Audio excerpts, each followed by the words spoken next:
The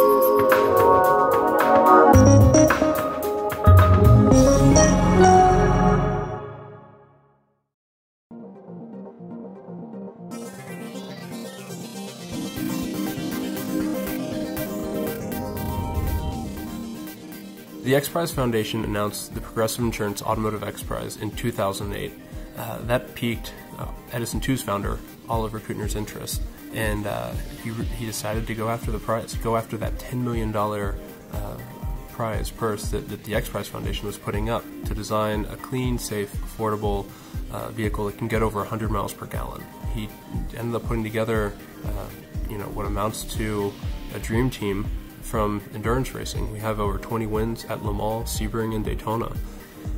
From there, we looked at really what it meant to build an efficient vehicle. Not just moving from one power source or one energy source to another, but at the heart of it, how do you build a vehicle that takes less energy to move? And what ended up coming out of that was the very light car. Everything was designed in solid edge. It gave us the tool we needed to accelerate the design in a very short time period, and within 2 years we were able to do the analysis that I was just speaking of, do the design work in solid edge, build 4 prototypes, compete in the X Prize on track, and then going into the labs and winning the mainstream prize, which is the $5 million prize. The 3 areas that we focused on were the brake rotor assembly. We also focused on the pedal assembly and the frame geometry.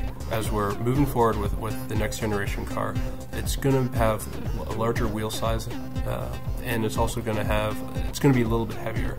So with those two going hand in hand, it gives us the opportunity to increase the size of the rotors to help with the braking capability of the vehicle. And in doing so, synchronous technology is a great way to make a modification like that. Using the old history-based method, it could take days, depending on how difficult the assembly was being, if it were going to blow up. But with synchronous technology, you can literally do the change in minutes. It just saves so much time. The same with modifying the pedals. It was more for ergonomics, for the driver comfort. We had to bring the pedals down a little bit closer to the floor, and once again, that's not quite as complex of an assembly as the brake rotors were, but synchronous technology just made it absolutely easy to perform with parts that weren't designed in synchronous. They weren't designed to be modified in the way that synchronous technology allows us to modify the parts. The third area we focused on was the frame.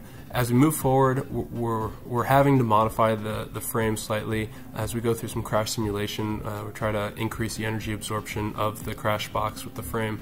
In solid edge, synchronous technology allows us to make the changes to the geometry just effortlessly. With the inner part linking, being able to move one piece and having it modify all the rest of the tubes. It's not just with tube design, it's also with parts and assemblies. You can move one part and it'll redesign the bracket and change the bracket so it fits. At the heart of the X Prize Foundation, they try to look at industries that are viewed as being stuck in their path forward. And they felt that the automotive industry sort of fit into that category.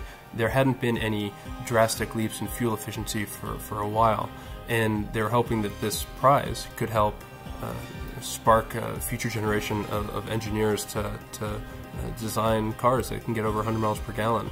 You will see bits in parts of our technology on the road in the years to come. You're going to see cars that look like ours. You're going to see cars that are a lot lighter, have a new architecture like our vehicle, and hopefully we can be in that new generation of automotive players. We can get our car out there to compete with all the rest of the manufacturers. We are moving forward. We're developing our car. The next generation very light car is going to be designed just like the previous one, all in solid edge. The only difference is that after learning about synchronous technology and getting to play with it a little bit, we plan on using synchronous technology a lot in developing the next generation car, and I think it's really going to cut down on the time to production with our pre-production prototype.